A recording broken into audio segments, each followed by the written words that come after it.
Hello and welcome to a brand new video in Gran Turismo 7, this time in Suzuka. Without further ado, let's get it started.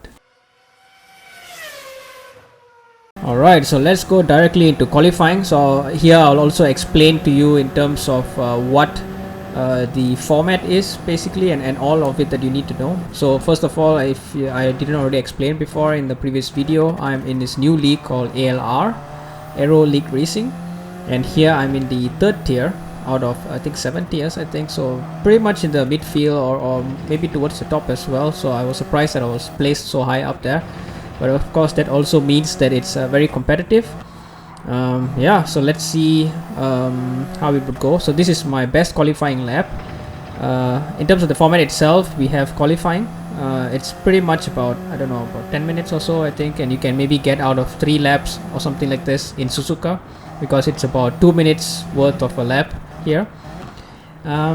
What else? So we have qualifying, then we have a sprint race. So the sprint race is 15 minutes long, and thereafter is a feature race for 40 minutes long. So how many laps you can get in there depends on the time itself, but usually the sprint race you'll get about 8 laps, and for the feature race you'll get about 20 laps. So it's all about strategy in terms of what tires do you want to start with, what fuel loads you go with as well. So all of these are critical parameters. So yeah, that will be very interesting. You can see now that my qualifying time as it stands is 2 minute 1.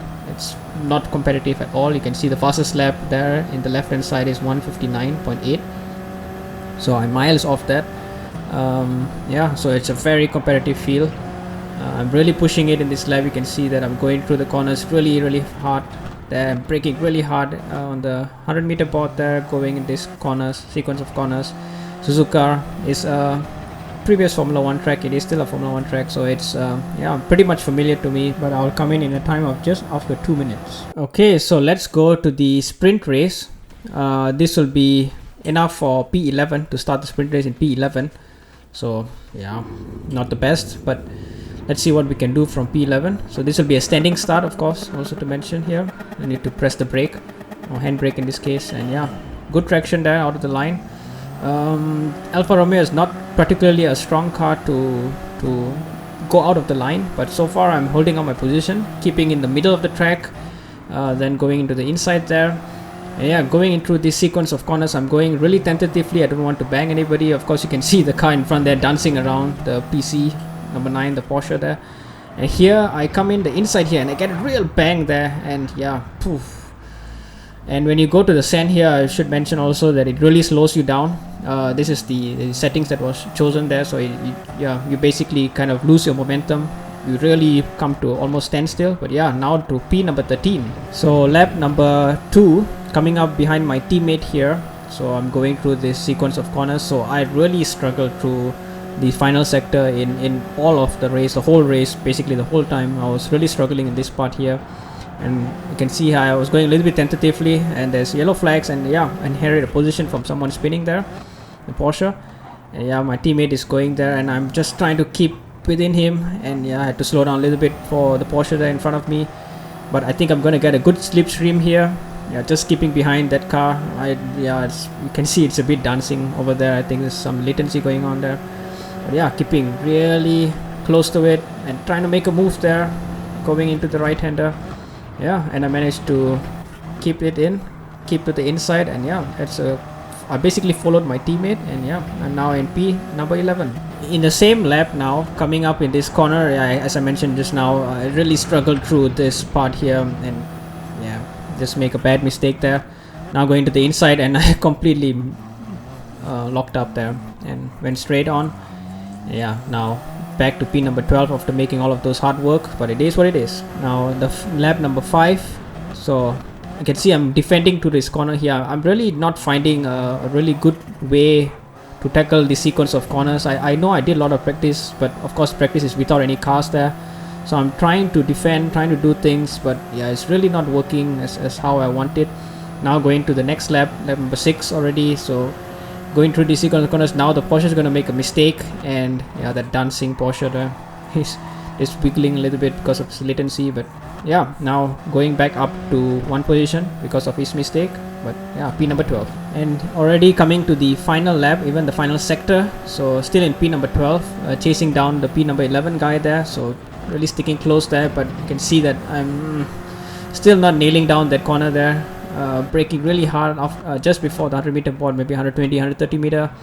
Yeah, but this time I take it quite well, and really close to the Porsche there, but it's not going to be enough because I'm going to come out in P number 12 for the sprint race. Pretty good, I would say, not the best, but it is what it is. Yeah, let's see then how the feature race would go. Alright, then starting the feature race. So I will start in P number 3. So I didn't mention this before, I guess. Also is a kind of a reverse grid. That's why I'm starting as high as P number 3. And this time it won't be a standing start, it will be a rolling start. That's the reason why we are already ongoing now. But that's also good because then it minimizes issues that can be caused by bunching up and going into the back of someone. But yeah, so just keeping in the slipstream, looking behind, keeping in the slipstream, looking behind. That's the strategy. Just going through the sequence of corners. Don't want to make a mistake. Don't want to be too problematic. But of course, as I mentioned this, I'm going to make a mistake, of course, foreshadowing. But still in P number 3. You can see the Porsche there really lagging all the time. Yeah, the same guy there, don't know why. Here, sequence of corners still fine. Going through this sequence, still okay. Now coming up to the left-hander here. Yeah, just going too deep there. I didn't see it properly. Maybe I was blind, I don't know. I'm going to lose one position there. Then going to P number 4, and I'm trying to defend this against my teammate going to the inside there. I kind of jostled him out of the way there, but I think all is fair. Yeah, P number 4. Now fast forwarding a little bit because you're going to see some other incidences, of course. That's why fast forwarding a little bit. And yeah, going through this sequence of corners, the Porsche there, or in fact the guy in the second there, goes very wide, and I make a move in the Porsche there, and almost also make a move there with the Corvette. But just ran out of little space there, so I'm keeping close to the guy in second place there. Yeah, really keeping close. Maybe I can even make a move, and actually that's what I'm gonna do. So going to the right hand side here, I don't have too much confidence going into this corner, and yeah, just like that, my most hated sector yeah, causes me to lose another position there. I really need to find a way to defend better there, and yeah, I also lose another position there, of course, back to where I was, and in back to P number 4. Now lap number 3, I'm actually getting a good slipstream from the Porsche in front of me. I'm always betting the Porsches this race, seems to be, but yeah, going now to the right hander, and yeah, he kind of gives up that corner for me, which is good for me. Yeah, so managed to get one position, back up to P number 3. Fast forwarding slightly because of course there's going to be another mistake from my side. Going through this sequence of corners, skipping everyone behind, and coming to this right hander. I just lost it a little bit there. Yeah, just a little bit braking a little bit late, and I was pinned in my acceleration, and therefore I went a little bit wide, and I went too wide there. Touched a little bit, I think, of the grass combined with the green part there, and yeah, just had a spin there. And all the way back to P number 15, or that's also called last. Nevertheless, the race goes on. Now battling with P number 14, the Ferrari there. You can see that, or you can hear the sound of the Ferrari there, very strong on the audio. Also the Alfa Romeo has a very nice note to it. I really like the sound, and also the livery, of course. Yeah, but back to the racing. Yeah, side by side now also clear the Ferrari, so good move there to P number 14. Now just to highlight now some mistakes from others as well. So now my teammate is going to make a mistake. Don't know what happened there. He kind of lost it through this SS there. Don't know if it was a combination of tire or just yeah, don't know, something else happened. Yeah, P number 13. Now lap number 6, coming to my kryptonite corner, and yeah, just I don't know what to explain or how to explain it, and I even crashed into the barriers as well. The mechanics of the game is that you can have damage, but the damage will repair itself, so the damage is not permanent. But yeah, because of this I didn't lose any positions, but yeah, P number 13. Lap number 8, coming up behind this McLaren. He's going a little bit wide there. I thought of going to the inside, and I eventually did go into the inside there. I was a little bit hesitant because I don't know if you will cut back, but yeah, 1 position gained. Then going to fast forward a little bit towards the end, because obviously I'm going to lose that position now, or actually not, for a surprise. Actually there was someone else having some issues and I managed to cut him. I thought I was going to make a mistake there. So good. P number 11. Lap number 12. My mediums are pretty much almost done. You can see on the bottom left there, almost red. So I'm coming into the pits to change my tires now to soft. The soft will last me another 8 laps. That will basically finish the duration of 40 minutes for the race. So that's totally fine. Yeah, coming out in P number 12. So now coming to lap number 16, my kryptonite corner. Obviously I make a mistake there, nothing unusual. But here the P number 11 and 12 guys are quite close. So it's the McLaren behind me. I go to the right. Yeah, just basically in fact willing them to go ahead, because at this point my tires are also a little bit dirty after the trip. Yeah, go to the inside and yeah, let him pass there, and just going tentatively as good as I can go. So fast forwarding a little bit into this SS here. The SS actually was quite good on the Alpha. I think the Alpha is really built on this kind of cornering, mid-speed corners. Really good there. But yeah, coming now to this corner, the green car behind there.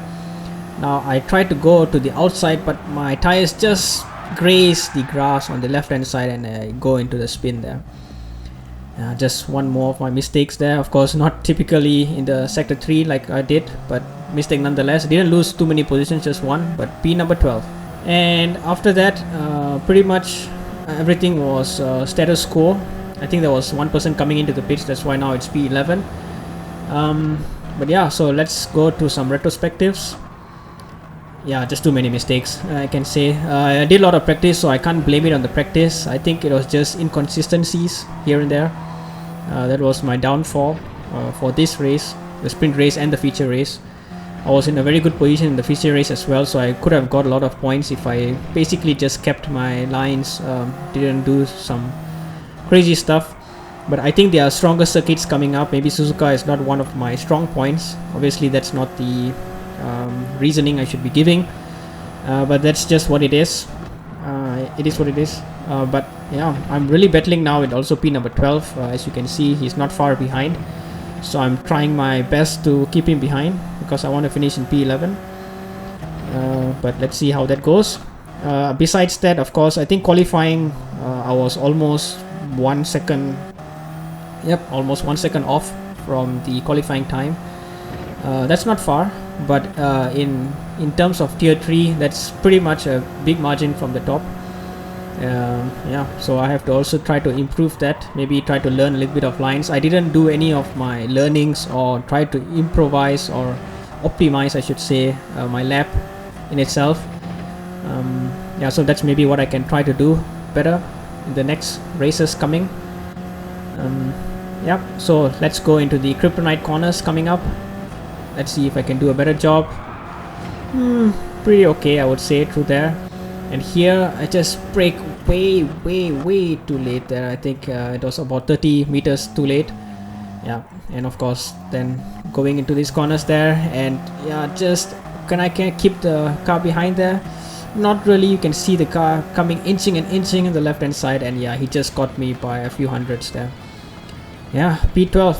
So let's look at the final standings. I got 4 points out of this. I'm in P number 13, lucky number. Yeah, and my teammate also in 4 points there. So totally we are in second last Alfa Romeo with 8 points there in the constructors. Good race. I've already mentioned what I need to mention. So let's see how the next races would go. Thank you very much for watching and hope to see you guys in the next video.